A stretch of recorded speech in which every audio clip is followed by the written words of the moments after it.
আষ্টে পৃষ্ঠে ফনা তুলে গায়ে জড়িয়ে আছে মারাত্মক বিষাক্ত সব সাপ। মাঝে মধ্যেই ছোবলে সর্বাঙ্গ নীল করে দিতে তেড়ে আসছে শরীরের দিকে, আবার কখনো পালিয়ে যেতে চাইছে হাত ফসকে। বিষধর এসব সাপ নিয়ে নানান কসরত দেখানো ব্যক্তিটি মান্না পাহাড়ি।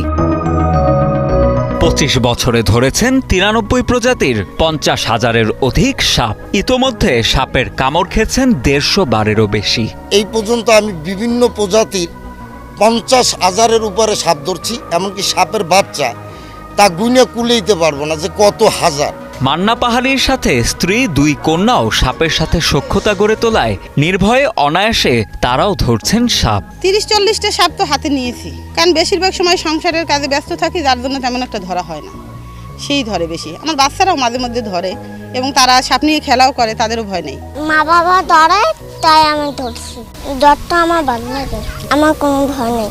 মান্না পাহাড়ির দাবি 10,000-এর অধিক সাপে কাটা রোগী তিনি সারিয়েছেন। এ কাজ করতে গিয়ে শরীরে বিষাক্ত সাপের আঘাতও সহ্য করতে হয়েছে তাকে।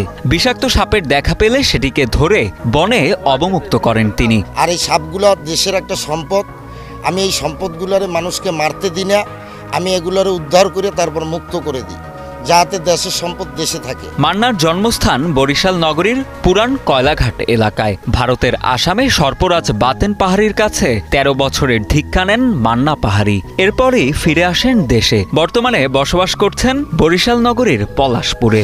ওনারা এই জায়গায় যখন আসছে তখন হইতে মানুষের সেবা করে, বিভিন্ন জায়গায় উনি সাপ ধরতে যায়, জানে হারে ফোন দিলে চলে যায়। 1998 সাল থেকে লোকালয় ও ঘরবাড়িতে ঢুকে পড়া বিষাক্ত সাপ ধরে তা অবমুক্তের কাজ করছেন মান্না পাহাড়ি। দেশের 64 জেলার বিভিন্ন গ্রাম থেকে বিষাক্ত সাপ ধরার জন্য তার নিয়মিত ডাক আসে বলে জানান তিনি।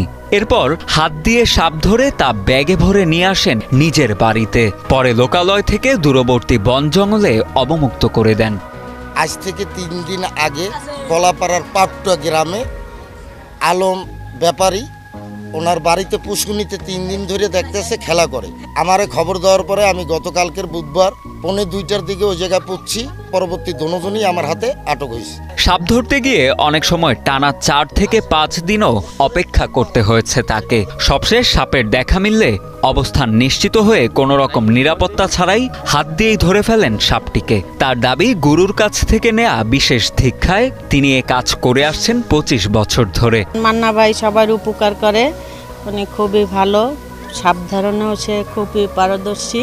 ভবিষ্যতে সাপের হ্যাচারি গড়ে তুলতে চান মান্না পাহাড়ি, এজন্য সরকারি সহযোগিতাও চান তিনি। সরকার যাহাতে আমাদের একটা আশ্বাস দিছে একটা খামারের জন্য বা বিষ আদান প্রদানের জন্য, সামনে হয়তো আমরা একটা ড্রাগ লাইসেন্স পাবো, এই জন্য দেশের সম্পদ জানি কোনোভাবে নষ্ট হয় না।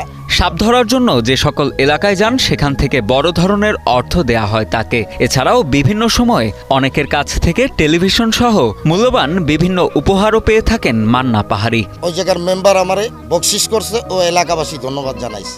সাপ ইচ্ছাকৃতভাবে মানুষের ক্ষতি করে না, সুতরাং লোকালয়ে সাপ দেখলে বন বিভাগ অথবা তাদের মতো ওঝাদের খবর দেওয়ার পরামর্শ দেন মান্না পাহাড়ি।